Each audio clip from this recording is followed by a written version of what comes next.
Welcome along, guys. Well, here it is. This is the 790 Adventure, not the R version. The R version is the slightly more off-road focus with some longer travel suspension. This is the smaller, still with a bit of off-road pretense because it's got a 21-inch front wheel, but this is a lower seat height bike for people who want that adventure experience, but are perhaps a little vertically challenged, perhaps. So stay tuned, strap yourselves in. Let's take this bad girl out for a first ride.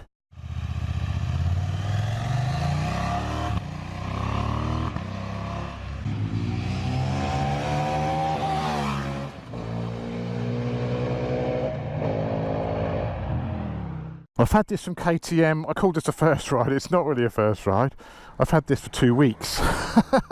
I've ridden it quite a fair bit. So this is really my full review of this bike. And the first thing you notice when you get on this, it's got this delicious TFT on it, which has, you know, fuel, you can connect your phone. There's lots of extras on this bike, which is a bit like the Super Duke. They're not all included as standard. So we'll go through some of those in a minute. So interestingly enough, I've just come back from Spain, whereby I've been riding the GS 1250s around for the last 2 days. I've been riding them on road, I've been riding them off road. I do intend to take this off road as part of this review, only very light, you know, gravel lanes, nothing too extreme, because this is really a more road focused bike. Even though it's got that 21-inch front wheel, I don't think it's making any pretenses to be an off-road machine. I'm going to buy the R model in a couple of months' time, and we will take that for take it for its paces off-road a little bit more. But I'm going to take this off-road because it's an adventure bike. First impressions after getting off the GS is this is obviously much lighter. This feels like a much smaller bike than the GS. Let's lose the jazz. It's also got an incredible amount of go. It's proper quick. For a little 800, this motor has got some proper legs on it. The mid-range is really strong. Whoa! Sort of from 3 grand to sort of 6 grand, it does really just take off. So this engine first appeared last year. Was it last year or was it the year before? In the 790 Duke. It's an 800cc parallel twin, a brand new design. It was KTM's first ever parallel twin, and it's an absolute stonking power plant. It's compact, it's powerful, it's a little bit noisy. This bike only has a fairly low mileage. It's just under the first service, this bike, and it is a little bit noisy, the engine. There used to also be a few problems when I borrowed the 790 Duke. It used to cut out sometimes when it got hot, and you'd go into like that, you'd pull the clutch to slow down, change gear, and it would cut out. This bike hasn't done none of those things. So all of those slightly hot running issues, slight little niggles, they seem to have been completely ironed out. A quick shifter and a blipper, which I'm also very pleased to say works very well on this. I've actually got my off-road boots on today because I was planning to take this off-road a little bit, but the blipper and the quick shifter are lovely, no problems, no false neutrals, a lovely gearbox. It's also got all the other electronic goodies from the 790. The cornering ABS, the cornering traction control. But one thing they've been a little bit naughty with on this bike, they've actually started charging for some of the extras on this. This also has the option to connect your phone to the bike via Bluetooth, and that is an extra. It's an extra couple of £100 to enable that. But that is a great option, because if you've got a headset, you can actually have the music and control the music on your phone from the controls on the bike. So I'll show you around that in a minute. So riding position, how does this compare to the big old GS? Well, it doesn't feel quite as sporty. I'm quite surprised to say the GS has a slightly more sporty feel to the ride. This is fine, but you're sat, because the seat height is so low on this, your legs are up a little bit, you know, you're sort of set back a little bit of an armchair position, which the GS doesn't have. The GS has a little bit more of a sporty feel, but apart from that, it is very comfortable. The seat is very comfortable. The bars are high, there's plenty of leverage. It's got a 21-inch front wheel, so it does feel a tiny little bit unstable at the front, but it's fine once you get used to it. So we're getting a bit adventure-y now. This sort of stuff, no problem at all. The suspension is sort of road focused. It's the new WP Squirrel suspension. It's very compliant, it's very nice on the road.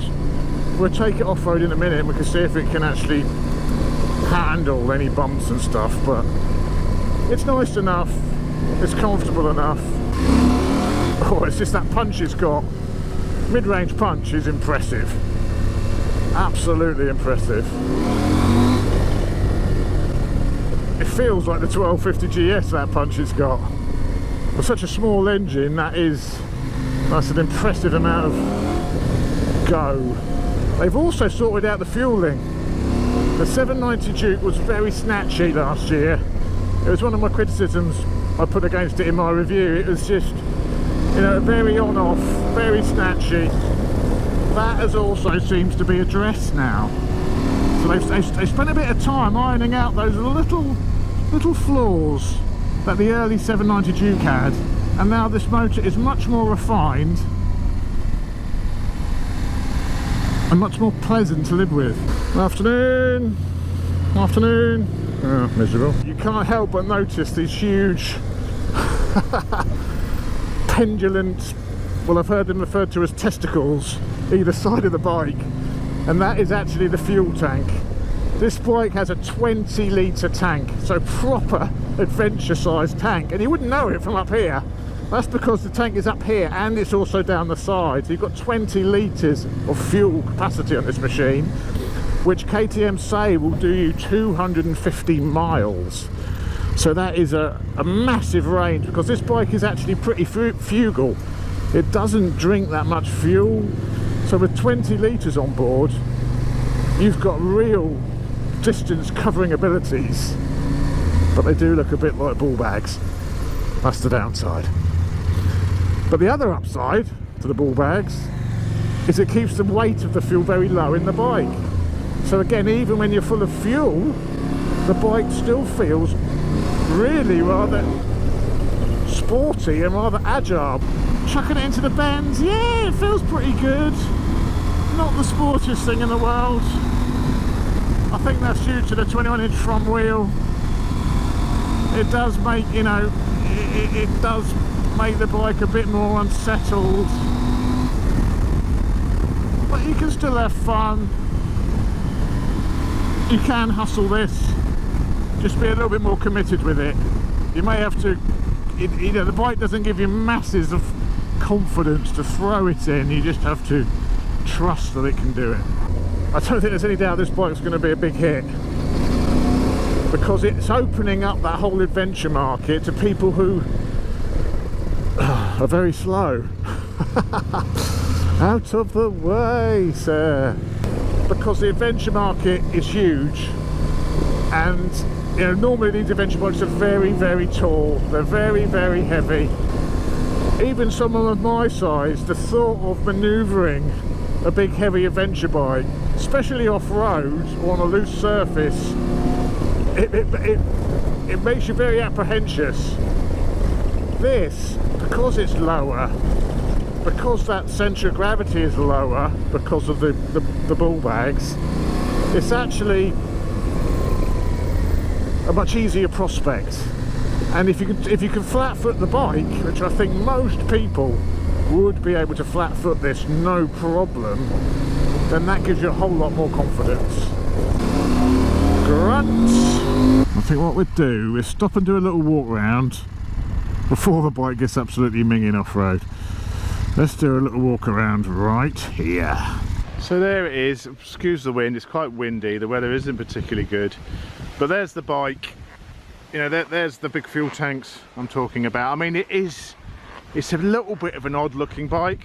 From certain angles I think it looks very nice. From the back angle like that, it looks good. From the front, I think it takes a little bit more getting used to. I think the Enduro R version actually looks a lot better than this. Obviously you've got the full LED headlights, you know, that KTM look that they all have. I like the big mudguard area here. I think that looks very nice. A big bit of surface area. You can also have optional top box to go on here. That's all standard, so they do a nice metal top box to go on. There doesn't seem to be any options for any side panniers as of yet, but you can have a big top box on there. The seat is comfortable. The seat is really comfortable. It's nice the way it wraps up around here, and it's also got a really nice pillion seat as well. The R model, this is all one-piece seat, obviously because it's more off-road focused, so moving up and down the bike. This is a a road-focused bike. Dashboard, ready to race. You've got different trip options on here. Trip 1, trip 2. The ABS, you can switch it to off-road mode as well, or turn the ABS off, which is quite a nice option. This one also has the quick shifter and the blipper enabled, so you can go in and you can turn that on and off. You can also set things like your favourites, so what things you want to appear on the main screen, other options. There's a lot of information on here. General info of the bike, all stuff you want to come up when you connect. Your Bluetooth mode. The shift light, which you can adjust the shift light on. You can't do that because it's being run in at the moment. The daylight running lights, you can turn those on and off or have them automatic, blah blah blah. I mean, there's a lot. What I mentioned about the KTM My Ride, which is the phone integration, I've been really impressed with this. You can have an audio and navigation mode, and if you go to audio like that, these buttons then control, that's your track up and down. These two, that's your play button, and if holding these down is your volume control as well. So all these then double up like this on your screen, and it'll tell you what track you're playing, what the artist is, and this is through Spotify or something like that. So for me, who loves a bit of music when I'm riding and a bit of tech like that, that is really appealing. And but that again, it's a couple of £100 extra to enable that. But it's the same with the navigation. You can do that with navigation. So you run your phone app, your navigation app on your phone, and it will tell you, next, left, just your normal sort of navigation type instructions on the screen, which again is nice. It's very nice. So even my phone battery is displayed on here. So little things like that are nice touches. It's a very, very interesting bike, and I think it will do very well for KTM because, I mean, look at that seat height. The seat is very low on this. Anyone could ride this, no problem, and have that whole adventure experience, but in a more manageable fashion, with an engine which still delivers an amazing amount of grunt. So I can't really see any negatives apart from some small gripes around the brakes and stuff like that. It's just, I think the looks are a little bit Marmite. If you can get used to the looks, I think you'll really enjoy this bike. Let's jump back on. Servicing, it'll do 10,000 miles between services, so an incredibly high service schedule, so that is brilliant. And to actually insure this bike, it isn't too bad either. I had a quote from my friends at BE Moto, and Frank, who's a 37-year-old teacher from Norwich, he's got 1 speeding conviction and 5 years no claims discount. One of these for him to insure fully comprehensive would be £196. So pretty reasonable to actually insure as well. And fuel consumption, they're sort of saying around 40 miles per gallon out of this. So it's, to actually run one of these isn't going to cost you a fortune. One thing I have found though is another slight quirk. I don't know if it's because of the 2 big separate fuel tanks. I guess these tanks must be linked in some fashion, or you're going to get one full up and nothing in the other, and you're going to run out of fuel. So there must be some sort of tubing interconnecting them to let the fuel flow between them. But what I found is sometimes if the bike's been left in a side stand, it will say you need fuel. So at the moment it said I've got low fuel. I haven't got low fuel, but it takes a little while for things to move across and to correct that. So that's something I've noticed quite often, that 1 minute it will say you've got a lot of fuel, the next minute it'll say you haven't. You can see it's gone off now and the fuel's gone up. So it takes a little while for the fuel to flow between these testicles, I think is the is the issue. So if the bike suddenly says, hang on, you're running out of petrol, just give it a little while, it may change its mind. Oh, it's quick! Okay, there's the green lane up ahead. We've had a lot of rain, it's going to be a bit wet. This doesn't have off-road tyres on, this just has heavily treaded road tyres. I'm going to try it though. It's an adventure bike, you know, you should be able to do a little bit of adventuring on it. Actually, what I will do though, to give it more of a chance, I will put it in off-road mode. Let's put it in off-road mode at least. Off-road mode, close the throttle. There we go. That'll just reduce the power slightly, flatten off the throttle response a little bit so it's not as sharp. I could also put the ABS into off-road mode as well, couldn't I? ABS, off-road mode. Okay, so now we're in full off-road mode. Always a good idea before going off-road to get the bike in the correct mode. But the problem with this is going to be the amount of grip, I think, with these tyres. Let's stand up. This is no problem at all. I mean, this is the sort of off-roading you're going to want to do on this bike. You're probably not going to want to go too extreme on it. It feels nice between your legs stood up, the bars are nice and high. You've got a decent, you know, I can stand up more or less, I'm 6'2", and I can more or less stand up properly on this, no problem. Yeah, the throttle's nicely softened off, so it's not snatchy. Just what you need when you're on the loose stuff. But it feels light. I was off-road on GS's last week, and let's do the puddle. Hey, this feels light, this feels nice.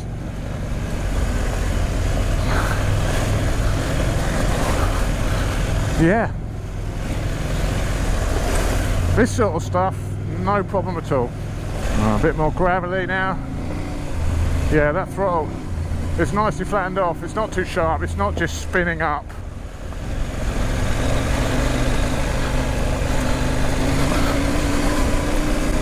It's everything you need it to do, really. Suspension is compliant, it's soaking up these sorts of bumps, no problem. No bother at all for it, absolutely perfect. It's a great bike, there's no denying it's a good bike, this. I think KTM are onto a winner with this sort of middleweight adventure bike. It's opening up the market to a lot more people. And time will tell how this market goes. You know, Yamaha have the Tenere coming out very soon, or later on in the year. That is a lot cheaper than this. One of the problems I do have with this bike is it is quite expensive. It's £11,000, starts at £11,000. By the time you chopped a few extras on it, like the quick shift and blipper and perhaps the phone integration, and that price rises. And the standard 790 is such good value at sort of £8.5 that it makes you wonder why this is £3,000 more expensive for the base version when it's based quite heavily on that bike, which is built to a budget. Another great thing about this bike is its ability just to cruise on the motorway. You can travel some serious distances with this because it absolutely cruises. Let me get it up to speed. 70 miles an hour, 4,500 revs, top gear. Effortless. You could cruise at this all day long. Down through the gearbox on the blipper. The beauty of this bike is it's going to appeal to a real wide audience because you've got that adventure bike look and ability. I mean, it has got the ability, but with a nice low seat height that anyone can ride without feeling intimidated. And that's the thing with it. You know, that's I think why this bike has a 21-inch front wheel, because it is still to go off-road on, it is still to explore and go adventuring on. If you're going to be really serious about your off-road on one of these, then you go for the R model, but that does have the longer travel suspension, so it's going to be better off-road than this, but then you're going to not have that low seat height anymore. So I think with this model they're saying, yes, we won't call it an S because that makes that it's just a street model. It's not just a street model, you can go off-road on this. It's got a 21-inch front wheel, but it can be appeal to everybody. People who don't want to lug a 250 kilo adventure bike around. This is where this bike is going to perhaps corner the market, and I think launch a host of competitors. I know Yamaha have the Tenere coming, Suzuki have the V-Strom 650, but that isn't a real adventure bike. There's too many compromises with that one, I would say. But I think this could be the future, and I think this bike will sell very well because it's an absolute beauty. See you later, guys. This is power level 1, which is full power. Jesus! Go! Look at this. Oh, it's there, boy. Check it, man. This thing is absolutely bonkers.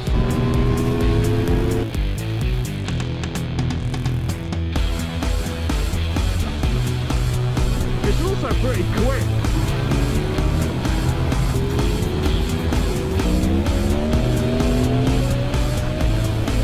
Yeah, alright. Never mind getting beat up. Give me this any day of the week. Oh,